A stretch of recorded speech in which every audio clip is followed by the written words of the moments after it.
This episode of Radcast Outdoors is brought to you by PK Lures, Bow Spider, and High Mountain Seasonings. Fish on! Hey, Radcast is on. Hunting, fishing, and everything in between. This is Radcast Outdoor. Here are David Merrill and Patrick Edwards.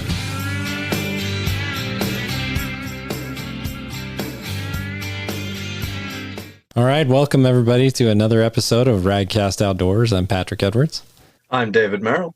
We're excited to have you guys on tonight. We've got a special guest. We got RJ here from Outterlimits Gear.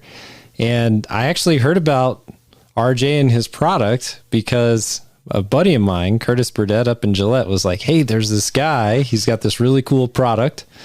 And I want you to, see if you can talk to him to see if it'd be something you could possibly bring on your podcast.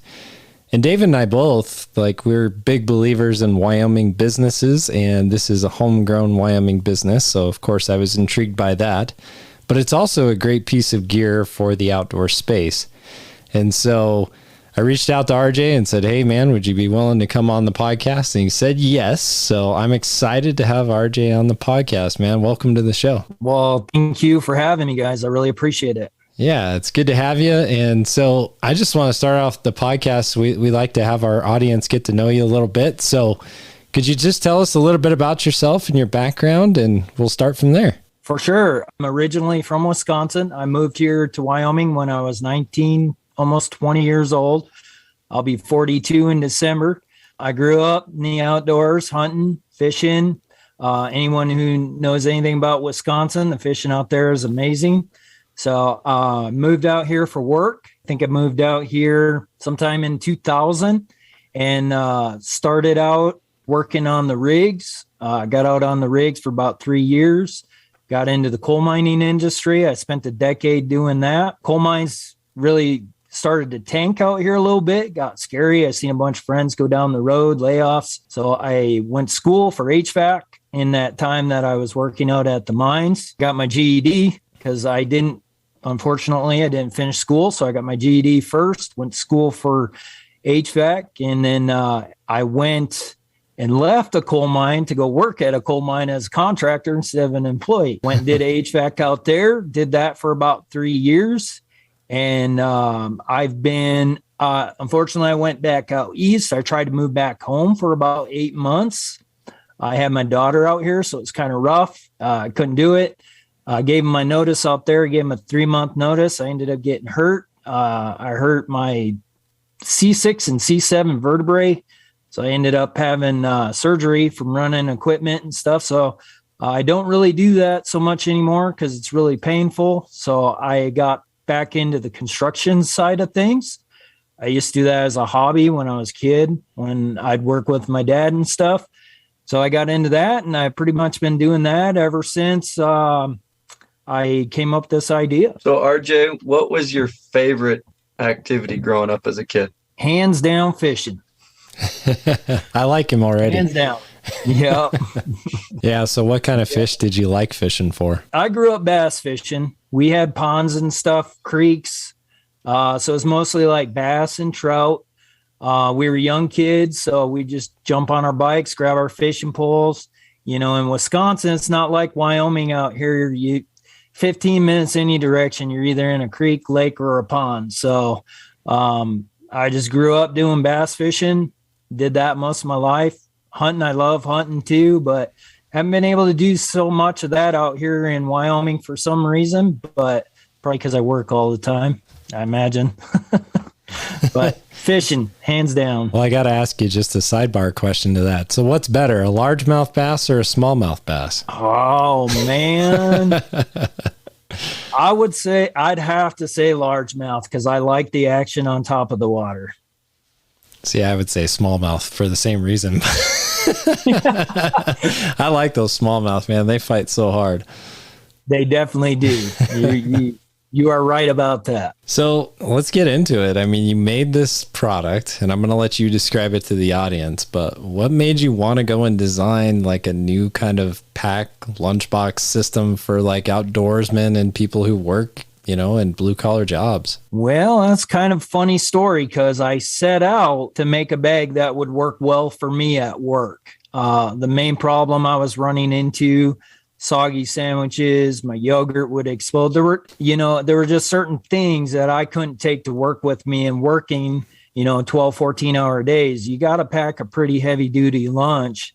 And on top of that, being a coal miner, you got to have things that entertain you. So, I had the problem when I realized everything I take would get destroyed, so I wouldn't take it. Therefore, I wouldn't have much with me. So I tried different things. I tried toolboxes. I even tried to make one time out of OSB, but that thing was heavy. It was awkward.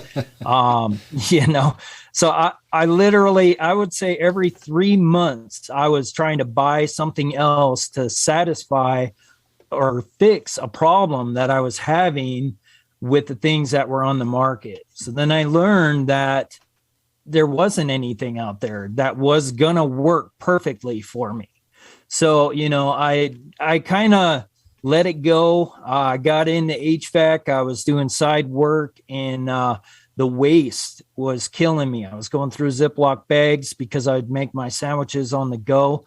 Every job I've ever had, I've had to take lunch to work with me. Even now I could probably go out to eat, but most of my life I've always packed a lunch. So I still do it. So, and I couldn't find something that would keep me organized, keep everything safe, and most importantly, get that pesky ice pack that keeps things cool away from the items I didn't want destroyed. So I just messed around a little bit and I came up with an idea. And initially it was the idea to get the ice pack away from everything and organize it. But there's just so much more that came out of it as we got into market with it, or when we actually started, looking for our kind of market or our demographic. So specifically, how is this different than what have you created that's different than what's on the market? Well, the main thing would definitely be the interior core. The interior core is basically a plastic container. It's compartmentalized. It's got 2 spaces. So just kind of imagine this. It's 2 spaces. It opens up. The 2 spaces are exactly the same dimensions. I did that on purpose so it lays flat. And then the honeycomb design is what allows us to separate those spaces. And that's where the logo comes in. It makes it very, very unique. Mine is different because there is nothing on the market right now that gets you away from one concept. That concept is one space that you stick everything into. Whether it's a backpack or it's a cooler or it's anything else. I see people are starting to kind of get the idea of that a little bit, but they still don't have what I have, because the interior core and the pack work together. And what I mean by that is when you have the interior core inside the bag's waterproof, you zip it up, keeps everything protected, hence why we called it the vault. Keeps all your valuables protected. Keeps the ice pack away from everything so it stays cool because the bag is insulated. We have interchangeable pockets on the bag, which is way different from any other backpack cooler out there. And the bag turns into a seat because the vault is designed and built to hold at least 275 pounds of sitting weight. So you're saying when I'm out fishing on the bank, I can sit on this thing? You got it. And it'll keep my worms alive. You got it. That's, it's funny you say that, Patrick, because, that is the main thing that I use it for. I don't have a boat, so I shore fish a lot. And I absolutely love it because I used to bring a chair with me. I bring my lunch with me. By that time, you're having to make 2 trips back to the vehicle. Now I use the interior core. I'll pack the bottom full of the tackle I want to use for the day. The top, I can put a lunch in there. These ice packs are designed and sized to fit inside the vault perfectly. So you can either stack them or you can build walls with them. So not only did we get it away from the items, but now we're actually being able to use them the way we should be using them. It keeps the items we want cool and keeps the other items safe. Turns into a seat I could sit down on and fish and pull on a backpack. That's all I got. Yeah. So explain that just a little bit. Like, is that just like a compartment, like the ice pack, something that you fill up with water and you freeze in your freezer and then you just insert them in the bag? No, so we actually have, so an ice pack, like I'm talking like your plastic, they're square shaped ice packs. It's what most people use when they're using like their lunch boxes. They'll stick it in, put everything on top of it, and it keeps everything cool. Ours are, they're like that, but they're sized perfectly to fit inside the vault. So you freeze those, you put them in the freezer, they're cold. You can stick them inside there. And like you said, you put your worms in there. You can even get a container, put some minnows in there, and you can keep minnows cool. You keep that all on the bottom of the vault. Then you close it, and then on the top, so everything on the bottom's cool. Then everything on the top, it's the honeycomb design. And we actually made that very unique so that honeycomb lifts up too. So you can utilize that whole space, or you can break it up into compartmentalized spaces that whatever you want to use it for. So I'd stick my lunch up there. I can even put tackle inside the bag because, unlike our competitors, we have that option to have different style pockets. Right now we have 3, but we definitely plan to come out with different style pockets. So what I'm hearing you say is there's room at the end of your fishing trip to put your empty worm container in and pack it out. You know it. Good. Know it. I like this. What has been the most challenging part of starting this whole endeavor? Oh, wow. That's a great question.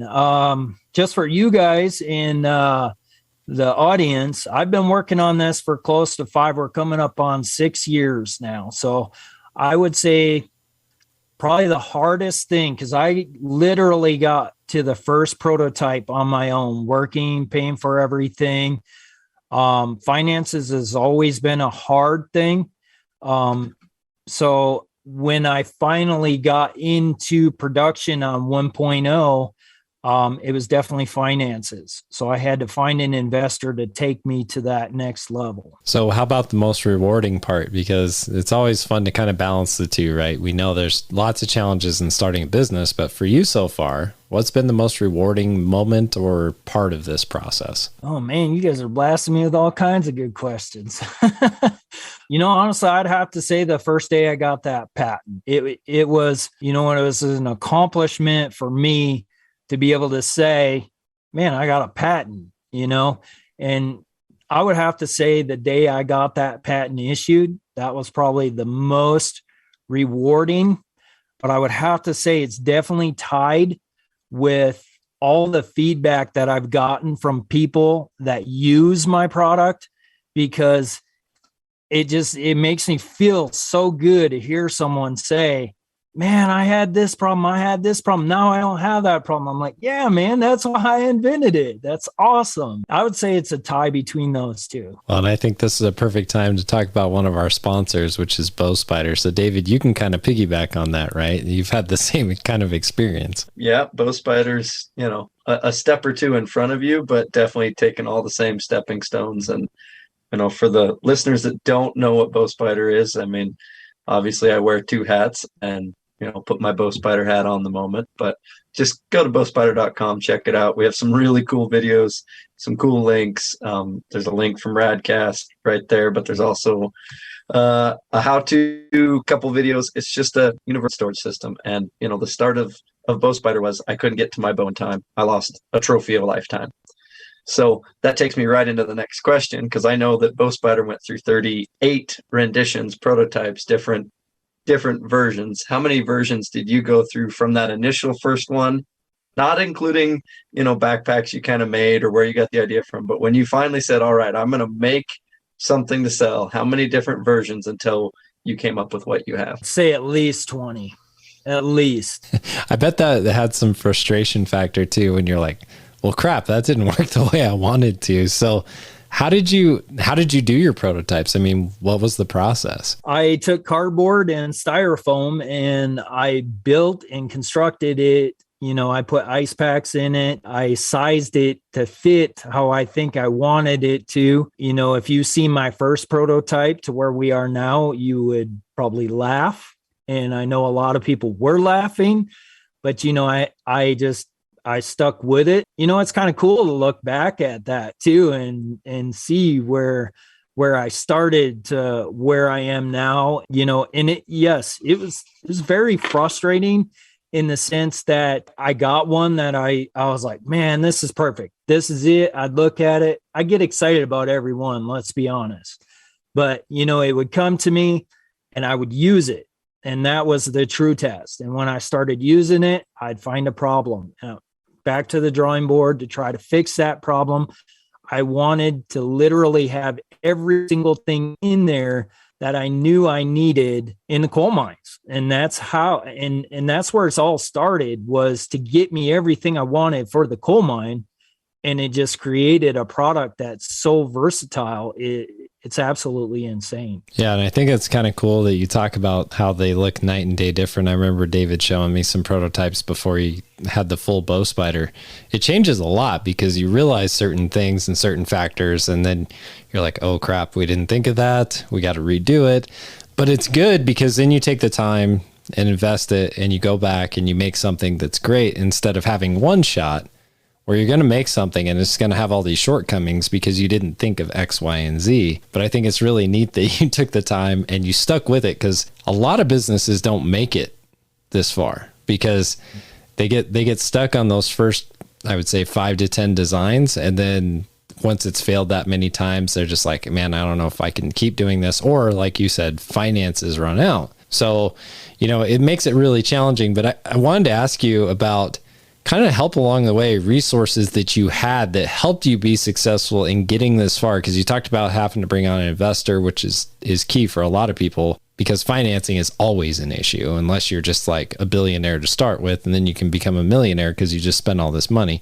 But can you talk a little bit about, some of the resources that were made available to you that you maybe took advantage of to help you be successful? So like I say, I got as far as the first prototype on 1.0, and then I landed an investor. That's a funny story in itself, and that just shows how much what I believe is everything happens for a reason. Absolutely true, because my investor actually ended up being my boss, the one I work for now, taking care of apartments and stuff for him.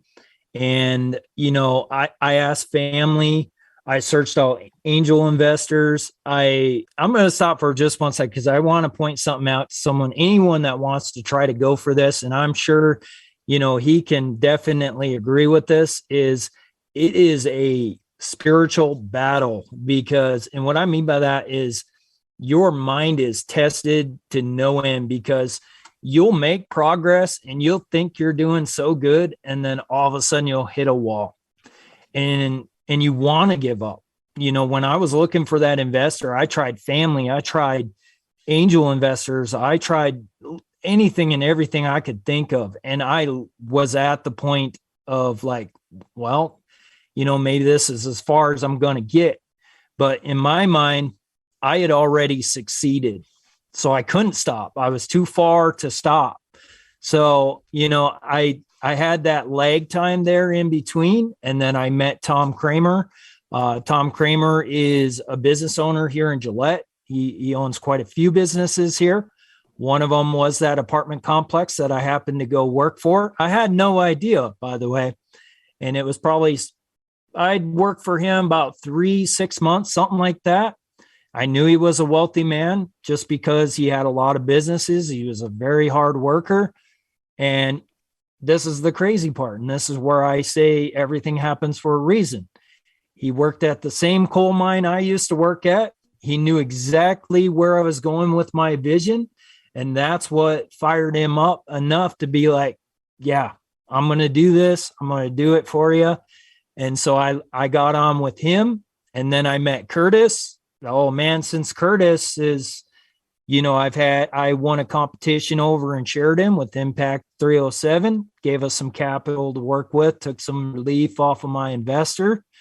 I've done all kinds of things with Curtis. As far as with the community, we did Kickstarter. We just finished our Kickstarter off and we did get fully funded for that. And now we're looking at another avenue that's going to help us grow even more, and that's Amazon Launchpad. So the biggest one was my investor, but Curtis is right up there because the community came in and they were like, we got to help him. This is what this guy has got is something amazing. And it could literally put Gillette on the map, and everyone stepped up to help. As a matter of fact, some of my backers and stuff came from the ECED or the fuel membership, committee and stuff like that. So wouldn't have made it without him. Yeah. And I want to mention this because I think a lot of so we have listeners in Canada, we have, listeners in Europe, different places. And so they probably don't know what Gillette, Wyoming is. But if you think about Gillette, Wyoming, it is like the coal hub of the West. Like there's a bunch of coal mines.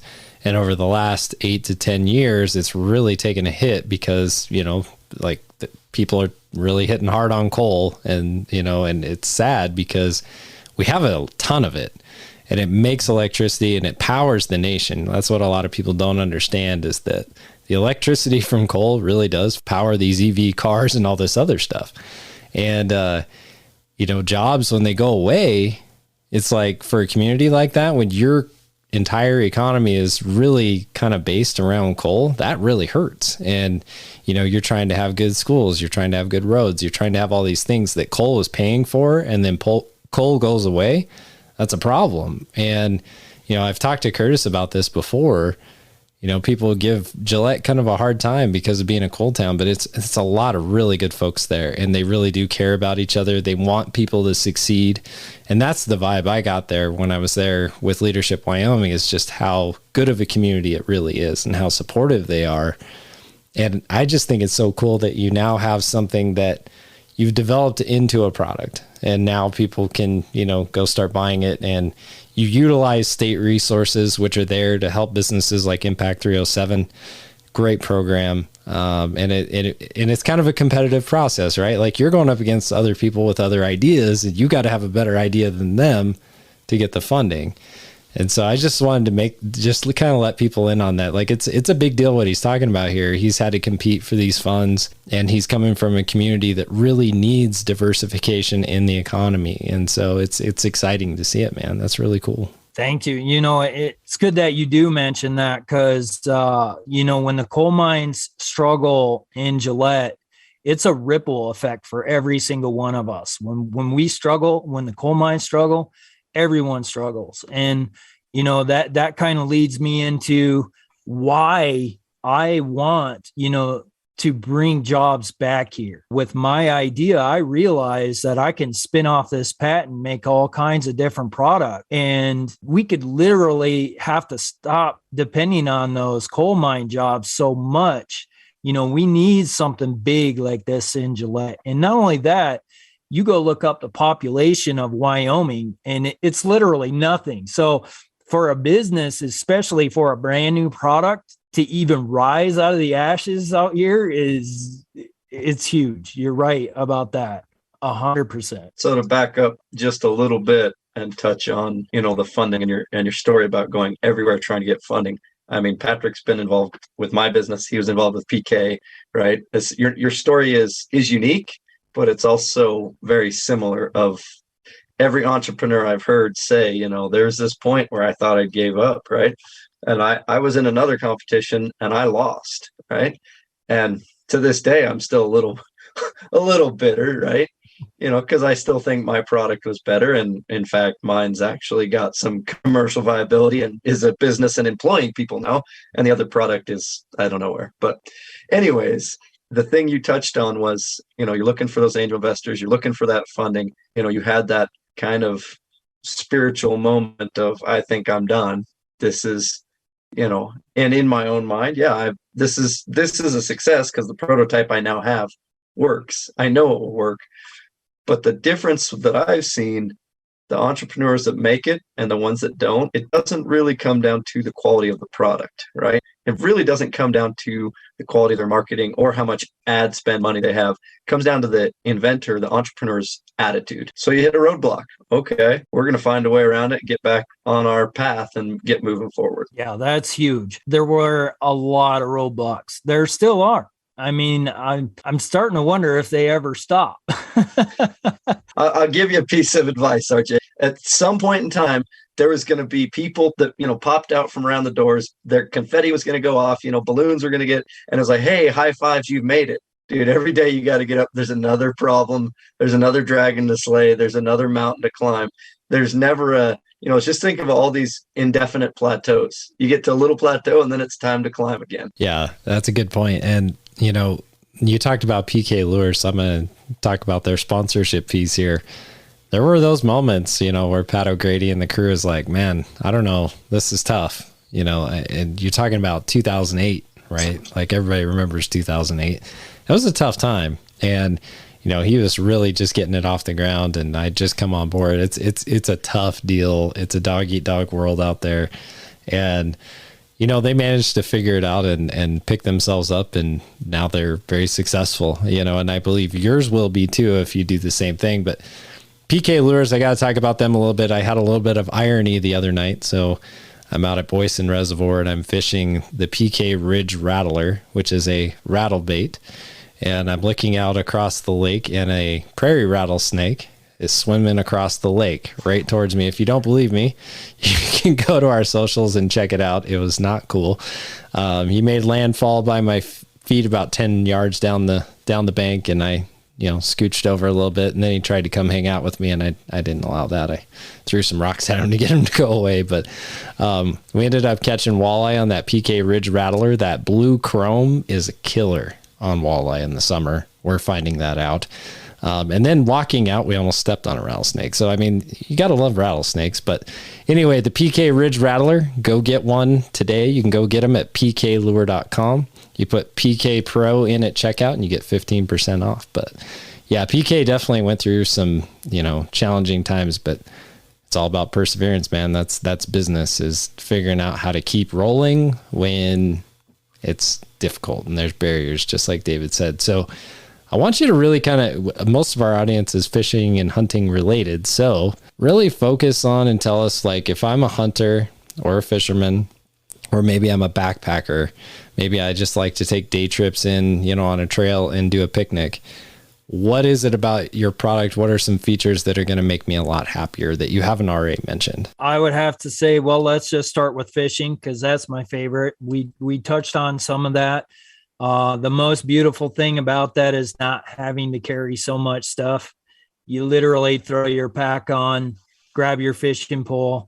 You have a seat to sit down on, which is very comfortable, by the way. I would say for hunting, it would be great, because a lot of people want to call the vault a lunchbox. And I want to try to get away from that, because it's essentially a container that you can organize everything into and be able to carry with you and protect from the outer elements or anything that you might go through. Our quality is right up there with, the big contenders out there, such as Yeti, and, our quality, our construction, our versatility, everything, is right there. They're probably going to be one of our biggest competitors, but it's nice because if you're hunting, you can shove everything inside that, put it up on your bag, which frees your hands up, and it cuts down on the clutter.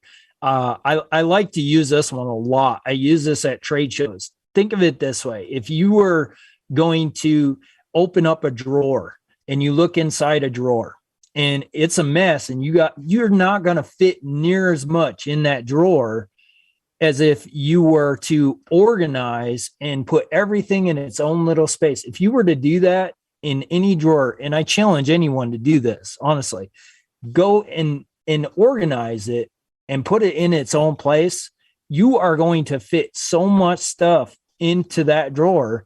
It's unheard of. And it's the exact same way with this pack. And that's why we had to reinforce the straps, because you can fit so much stuff inside these things that they actually start to get pretty heavy, which is why we threw the shoulder strap on there also. So you can, if it does start to get heavy, you don't want to wear it as a backpack, you can throw it up on your shoulder and you're still comfortable. Well, you kind of talked on durability, some of the finer points and details. When is the pack going to be available? That's a great question. So we finished our Kickstarter, and They are supposed to be on the water here by the end of the week. We are due to receive them the end of August. Our fulfillment center's up, ready to go. We've got 1,000 of a 5,000 batch coming. So we're figuring right around September, these things should be for sale, and we'll be rolling. So just to give people an idea, what are you looking at for a retail value? What is someone going to have to pay to get one of these? Right. So that's a great question. That's another thing. I love Yeti. I really do. They're a great company. My problem is I couldn't quite afford it. It was just a little bit above my range. So unfortunately, I never did get one unless I get a gift from the coal miner or something. So my goal was to keep that cost down as much as possible. Our pack right now, we're at $200. So if you buy the whole set together, and buy a set, I mean, we pack in 4 ice packs. You have the pack itself. You have the interior core, which is the vault. And then we have 3 styles of pocket. So we throw a pocket on there too. So you get the pocket and everything I just mentioned for $300 retail value. And so are you going to do that directly from your website, or are you going to also have some retailers that you're working with? Yeah, we actually got some retailers we'll work with. We'll have that across our e-commerce website. That is probably the number we're set on right now. And that honestly was the lowest that I could go because I wanted to make this affordable. And here's another thing that's really nice about ours. It's a set. You can buy it as a set for $300. But if you don't have $300, you can just go spend $75 and get the interior core. Later on, go down and buy the pack, buy the pockets. We'll sell all this separate, or we'll sell it as the pack itself. Are there going to be any color options? Yes, we actually got 3 of them right now. We've got red, blue, and then we've got black on black. And that goes for the packs and the vaults. So that's 6 SKUs right there alone. Awesome. And so what would you say is your favorite feature of what you've designed? Like, out of all the things that you've talked about, what's your favorite? Man, if I had to choose, I'd probably say the interior core, the vault, only because it cures the problem that I had right off the get-go, and it sets us apart from anyone else on the market. Well, definitely keep the operating costs low, the overhead low, and get ready to drink from a fire hose, because it's you don't know what you don't know, and what you don't know is what will kill you. You are right there. I'm sure of it. I'm preparing for it, because like I say, it seems to have that kind of trend. Like you said, you'll do good, you'll hit a roadblock. You'll do good, hit a roadblock. So I'm expecting it, and I'm hoping. We've got a good team right now that I've put together, and I think we're going to crush it. I think we're going to do really well. And when we get these out in the hands of the consumer, I think we're going to have a lot of people out there that are going to be bragging on us for sure. So talk about our last sponsor here is High Mountain Seasonings. So I'm just envisioning in my head, like, some of the things you could potentially do. You could pack in some High Mountain Seasonings, a little bit of gear, maybe do a shore lunch, cooking fish or something. And High Mountain Seasonings has a lot of different options. They're manufactured and made right here in Riverton. So it's another Wyoming company, which is pretty cool. But you can get the Bayou Bass seasoning, the Western trout. Like, they have all kinds of different things for this time of year when you're doing, your freshwater fish. And in the fall, David's going to buy a huge bulk pack of jerky seasoning and some of the other stuff that he likes to do every year. But I'm envisioning that, maybe this could be a part of that. But anyway, you can check out what High Mountain has. You can try their sample packs.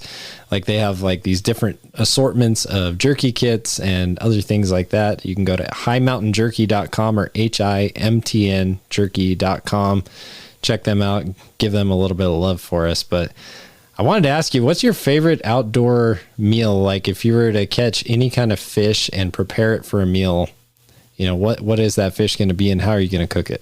I love walleye. on a campfire in tinfoil and butter and seasonings. That sounds really good. So you'll have to get some of that Bayou Bass and try that. Go up to Keyhole and do it. I wrote that down.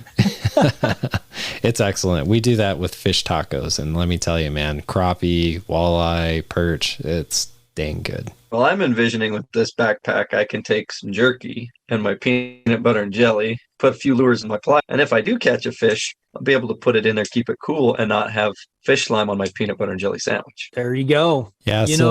I was going to ask real quick, how easy would it be to pack out like brook trout or something like that? Like if you were to hike up to a mountain lake, like you see in the screen behind me here, like, how hard would it be to keep those cold, and come back out? How long does the ice last? Well, we've gotten 20 hours on the pack, and though the vault's not made for ice, it's actually, because it's a container. So it's not really necessarily made for ice, but we did do a test on it. We were room temperature. We got 11 hours. It would hold ice, which is crazy cool for us because we never really meant for that to insulate. That's what the bag was for. But I had mentioned earlier that all these parts that are inside that vault can come out. So you have that whole container at, your discretion. So you can literally, what you're talking about, what I would do is I would pull all the interior core out, the ice, and keep the water cold. The pack's going to keep it cool because the pack's insulated. So, and you don't even have to take the vault out of the bag completely, just enough to unstrap the top, lift up the lid, and drop your fish down inside it. Well, I like the sound of that. That sounds awesome. So tell people, your website and where they can kind of go on your socials to kind of get a preview of what you've got going on. Yeah, for sure. So we're on Facebook, Instagram, and YouTube right now. We're not super active on YouTube just yet. But you can find us at outterlimitsgear.com. I want to make sure everyone knows it is 2 T's. So it's OUTTER. A lot of people get that confused. And yes, we actually did that on accident, but it was a blessing in disguise. But you go to outterlimitsgear.com, you'll find us. We're getting ready. We just finished our Kickstarter, so we're kind of splash page right now until we actually get going here at the end of August. But you can still find us, read about our Kickstarter, and you can learn a lot about our product on that page. And we're actually getting ready to get set up on TikTok too. So you'll be able to find us on TikTok, Outer Limits Gear. Well, I think it's a cool story, RJ. I'm excited for you. I can wish you all the best. And, if you ever need some unsolicited advice, I think I'm pretty good at giving it, whether anybody listens or not.